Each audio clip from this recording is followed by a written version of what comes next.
Revenge films. I divorced Jane about a year ago. There were 3 reasons. First, Jane was having an affair. Second, there were too many differences in expectations before and after our marriage. And thirdly, she was using me just for my money.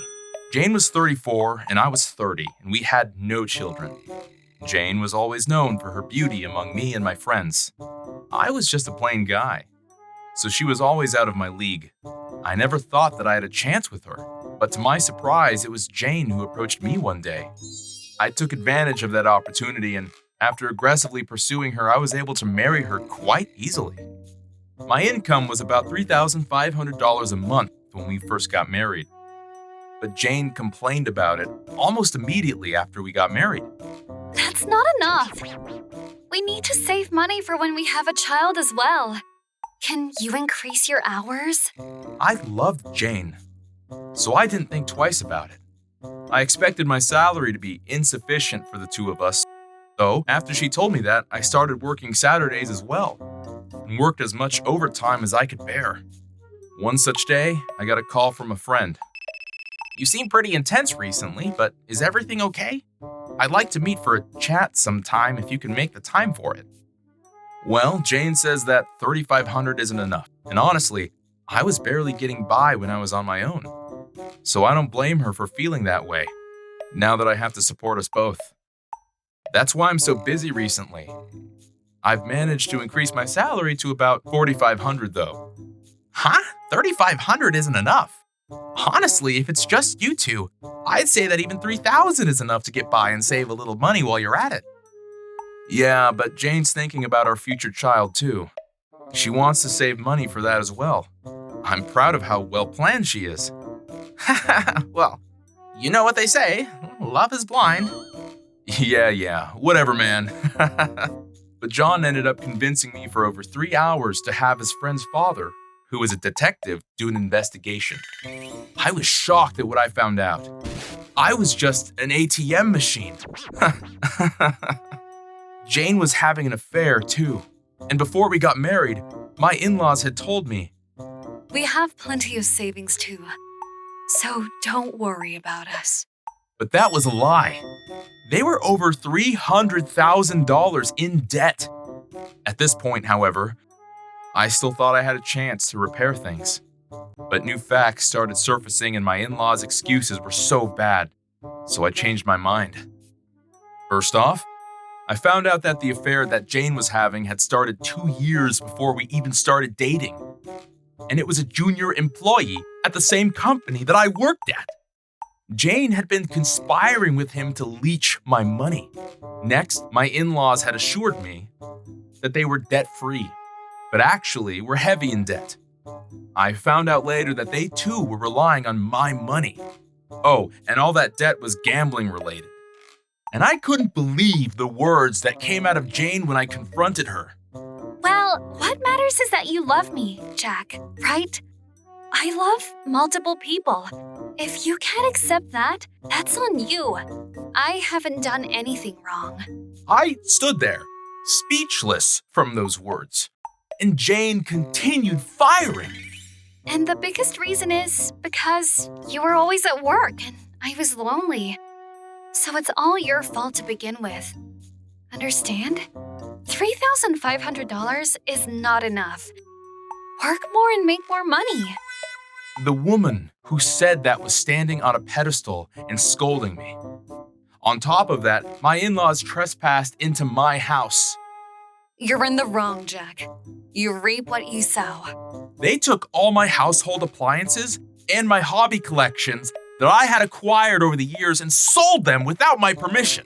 Having a hobby is the equivalent to not loving your wife. So this is all your fault. That's what they continued to tell me until the very day that I got divorced. By the way, I found out that the affair had started 2 years ago on the morning of the day of my divorce. My boss had interrogated the guy and made him confess. I talked to my boss and heard the recordings later and found out the reasons too. Jack makes plenty of money, and he doesn't have many things to spend it on. so we'd be doing him a favor by spending his money for him. We'd be helping the economy too, so we'd be killing 3 birds with 1 stone. In the end, I was too tired to get heavily involved, so I hired a lawyer who settled on an agreement. The terms were that they would stay out of my life for good, and in return, I had to forfeit my rights to any compensation and had to pay $20,000 in alimony. However, if they were to break the contract in any way, I would press charges for everything they owed me. Jane had spent $85,000 of my money split into 2 different accounts without my permission. And I could also press charges for the affair, theft, humiliation, trespassing, fraud, and multiple other charges for a total of over $120,000, excluding the alimony. If any of them came near me, I would sue them for triple that amount. And if it was within 3 years of the divorce, I would also add alimony. The contract explicitly stated all of that and gave them no way out. Under these conditions, I paid Jane $20,000 and divorced her. However, it's only been about a year since our divorce. And the other day, Jane and her parents suddenly showed up at my door. All of our money is going towards our debt. We can't survive like this. I know you love me, Jack. So I'll give you another chance if you help us pay back our debt. My parents and I are willing to forgive you for everything, Jack. Aren't you grateful? But if you refuse, that means you were playing me all along, and I'll sue you for alimony. While I was out, they had found my apartment room and broke my window and came into the house and claimed such ridiculous remarks the moment I walked in through my front door. The moment I opened the door to my empty room, I screamed at the sight of Jane and her entire family there. After saying what they wanted, they tried to leave. So I called the police right away.